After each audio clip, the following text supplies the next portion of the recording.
Thomas Soto. Et ça, c'est l'hymne du vrai faux de l'info de la matinale avec Jean-Philippe Ballas. Bonjour Jean-Philippe. Bonjour Thomas. Ce matin, on parle des 35 heures avec vous. Oui, avec cette remarque très affirmative de Laurent Berger, le secrétaire général de la CFDT. C'était chez nos confrères de RTL hier matin. Vous savez, moi, ce qui me frappe, c'est qu'il n'y a pas beaucoup de patrons dans les entreprises qui réclament la fin des 35 heures. Alors ça, c'est intéressant. Il n'y a pas beaucoup de patrons qui réclament la fin des 35 heures, nous dit Laurent Berger, le patron de la CFDT. C'est vrai ou c'est faux ? Je vais dire que c'est faux, et puis on va tempérer un tout petit peu. D'abord, on a consulté plusieurs enquêtes d'opinion, Thomas. La réponse est très claire. Sondage Viva Voice avec les Échos. 73% des chefs d'entreprise se disent favorables au rétablissement des 39 heures. Là, on a un échantillon représentatif de 500 patrons environ. Autre sondage OpinionWay auprès des dirigeants de PME cette fois.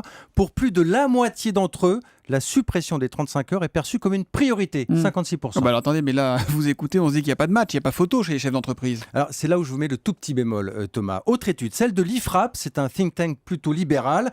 Il a sondé cette fois les grands patrons du CAC 40. Il en ressort que pour les grandes entreprises, la fin ou l'assouplissement des 35 heures n'apparaît pas forcément comme la solution idéale. Pourquoi ?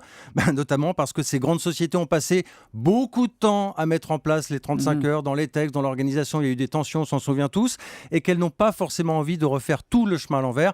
On dira là que c'est du pragmatisme. Bon, voilà pour les patrons. Et les salariés dans tout ça, qu'est-ce qu'ils en disent, Jean-Philippe ? Figurez-vous, Thomas, qu'ils sont plus de 60% favorables à ce que les entreprises puissent déroger aux 35 heures. Là, je vous parle d'une enquête Odexa pour iTélé et Le Parisien. Alors, c'est pas forcément que les Français adorent leur travail, on n'est pas dans le monde des bisounours.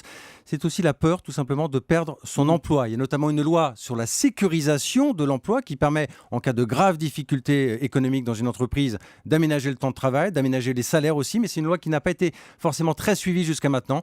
Bref, si on résume, la CFDT a tort. Globalement, beaucoup de patrons réclament toujours la fin des 35 heures, surtout dans les petites et moyennes entreprises. Et puis, pas plus tard que ce matin, dans Le Parisien aujourd'hui en France, Pierre Gattaz, le patron du MEDEF, qui en remet une couche. Bref, le débat, Thomas, n'est pas clos. Notre modèle social a vécu les mots interdits, les tabous, ça suffit, dit Pierre Gattaz dans Le Parisien. C'est donc un faux pour Laurent Berger. Le vrai faux de l'info de la matinale, tous les matins, après le journal de 7h30 sur Europe 1.